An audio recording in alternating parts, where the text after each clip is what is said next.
Hola curiosos, este es un fragmento más de Manual para Curiosos en donde les vamos a hablar sobre el Día de Muertos y un poco acerca del simbolismo que hay en las ofrendas y el origen del Día de Muertos.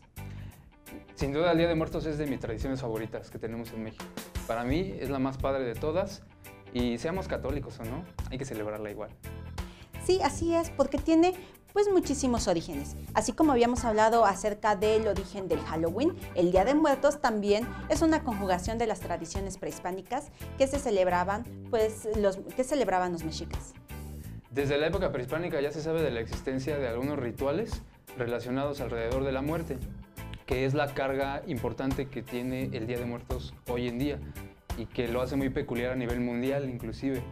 Muchos extranjeros se impresionan de todo el folclore que hay alrededor de la muerte en nuestra tradición del 1 y el 2 de noviembre, por cierto. Así es, otra de las características que tenemos los mexicanos es de que solemos ver con diversión a la muerte, algo que no tienen en otros países porque suelen temerle muchísimo a los fantasmas, a la muerte, a toda esta parte oscura. Y en cambio en México nos reímos de la muerte y la celebramos y recordamos a nuestros difuntos. Sin duda alguna, lo que complementa perfecto la tradición del Día de Muertos es la comida. Y de la comida surge lo que es la ofrenda. ¿Nos quieres platicar un poco del simbolismo de la ofrenda? Bueno, en cuanto a la ofrenda, como mencionaba Jesús, ya hay registros de que había ofrendas prehispánicas, pero la ofrenda empezó a tener como más impacto a partir de la religión católica. La ofrenda empieza a ponerse el 28 de octubre y se quita más o menos el 3 de noviembre. El 28 de octubre es cuando se empieza a colocar la ofrenda en la entrada de las casas y puede tener diferentes niveles. Las que son mucho más aquí, que le echaron más ganitas, son 7 niveles, pero generalmente se les llega a poner 2 niveles. La de 2 niveles representa el cielo y la tierra, y la de 7 niveles también llega a representar los niveles del cielo, la tierra, el inframundo. Bueno, entonces tenemos esos niveles. Es muy importante mencionar que en la ofrenda hay que tener los diferentes elementos. Tierra con los minerales y la podemos representar con la sal, agua, pues en un vaso de agua, fuego con las veladoras, y 4 con el viento, representado con el incienso o copal o también con el papel picado. Esta ofrenda lleva diferentes elementos, principalmente es el de la comida. Se llega a poner la comida favorita de los difuntos a los que se está esperando. En la parte más alta, cuando se tienen ofrendas muy grandes, se pone a los santos, de los que son devotos las familias, y en la parte del medio se espera a los difuntos. Con fotografías, cosas que fueron de ellos, y en la parte más baja se ponen los elementos como la comida, la sal, el agua y también pues algunos aperitivos como el tequilita o el mezcalito, cosas que les gustaba a los difuntos. Una parte muy importante de la ofrenda es la flor de cempasúchil. El colorido que le da la flor a las ofrendas a mí me parece de lo más genial que tiene, incluido con la mezcla del papel picado. La flor de cempasúchil se tiene bien registrado que es de origen americano y ya desde la época prehispánica se tenía un control de la flor de cempasúchil en cada uno de los rituales y era parte del colorido como lo es hoy en día. En algunos documentos muy viejos del siglo XVI, por ejemplo, ya se observan algunos dibujitos bien padres. Yo les recomiendo el Códice Florentino de Fray Bernardino de Sahagún y el texto de Antonio Hernández, que fue un naturalista que mandaron de España para estudiar toda la cuestión de las plantas en lo que en aquel entonces era Nueva España. Los dibujos son preciosos y nos habla de esa importancia que ya tenía la flor de cempasúchil, si lo queremos decir en náhuatl.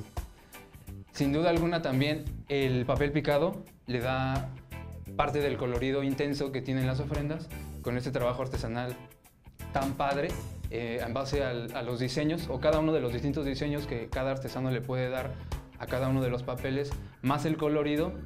Nos recuerdan un poco a la decoración que llegaron a tener en el ritual prehispánico con adornos de tela y de papel, que ya desde aquel entonces ya se utilizaba así. Así es, la flor de cempasúchil tenía diferentes usos en la época prehispánica. Recuerden que realizamos un programa, por ahí pueden buscarlo, acerca de los usos y tradiciones de la flor de cempasúchil. Esta flor también tiene muchísimas atribuciones medicinales. Y pues es importante mencionar también el pan de muerto. A todos nos encanta el pan. El pan de muerto tiene 2 significados. Puede ser el que mencionaba Jesús de los 4 elementos.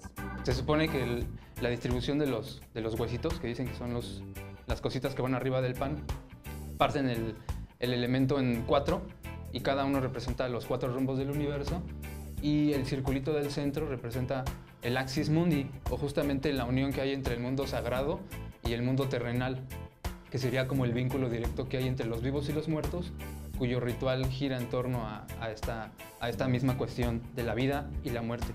Y el otro es el de... Pues el de los huesitos, que ya mencionaste. Ese está padrísimo porque pues también te puedes imaginar que es como el cráneo y con unos 4 huesitos, que son las piernas o bracitos de los difuntos que se están esperando.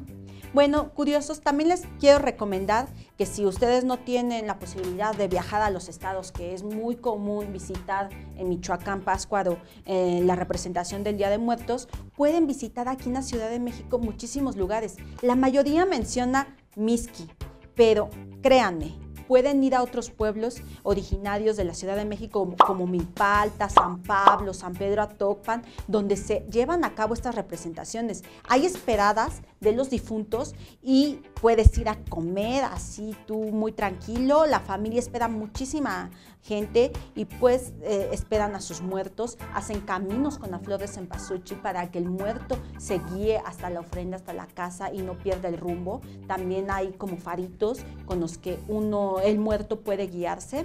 Y pues estos lugares son muy padres porque ustedes pueden presenciar de manera directa cómo se llevan a cabo estas festividades en los cementerios y en las casas. A mí me encanta la tradición de esperar al muerto, sea el que sea, ya sea un familiar, un amigo, un vecino o hasta inclusive una mascota. Yo todavía hasta hace algunos años, bueno, todavía le pongo ofrenda a mi periquito, que se llamaba Benito, por cierto. Y créanme que al día siguiente, cuando le pongo el alpiste, ya no hay parte del alpiste que le pongo a él. Se me hace de lo más tierno tener todavía ese contacto o ese vínculo con las personas que ya se fueron, que fueron nuestros seres queridos, pero que seguimos recordando y que generación tras generación perseveran en la memoria de cada uno de nosotros, ¿no? Aparte de que salgan a pedir calaverita, está muy bueno. Así es, curiosos. Y eso sería todo de nuestra parte. Y recuerden que la curiosidad no mató al gato.